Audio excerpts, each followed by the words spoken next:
இன்னைக்கான root word என்னன்னு பாத்தீங்கன்னா ஆம்பி. பட் இன்னைக்கு என்ன மீனிங் வச்சு பார்க்க போறோம்னா சரௌண்டிங் அப்படின்றத பார்க்க போறோம். இப்போ ஃபார் எக்ஸாம்பிள் சொல்லுவாங்க, இந்த பிளேஸோட ஆம்பியன்ஸே நல்லா இருக்குப்பா அப்படின்வாங்க. ஸோ ஆம்பியன்ஸ்னா என்ன அர்த்தம்? சுத்தி முத்தி இருக்கக்கூடிய அந்த சரௌண்டிங் சூப்பரா இருக்கேப்பா அப்படின்றது அர்த்தம். சரிங்களா? அப்போ ஆம்பி வேர்ட் அப்படின்னா என்னன்றது இன்னைக்கு பார்க்கலாம்னு சொன்னோம்.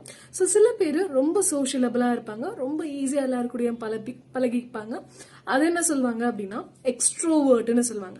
சில பேருக்கு யாருக்கிட்டயுமே பேச பிடிக்காது, நான் மட்டும் தனியா இருந்துக்கிறேன்ப்பா, நிம்மதியா இருந்துக்கிறேன்ப்பா அப்படின்னு சொல்றவங்கள இன்ட்ரோவர்ட்னு சொல்லுவாங்க. பட் மெஜாரிட்டி ஆஃப் அஸ் பாத்தீங்கன்னா சில சிச்சுவேஷன்ல எக்ஸ்ட்ரோவர்ட்டாவும் சில சிச்சுவேஷன்ல இன்ட்ரோவர்ட்டாவும் இருப்போம். அப்ப நம்மள என்ன சொல்லுவாங்க அப்படின்னா ஆம்பிவர்ட்னு சொல்லுவாங்க. சோ இன்னைக்கான கேள்வி என்னன்னா ஆம்பியன்ட்.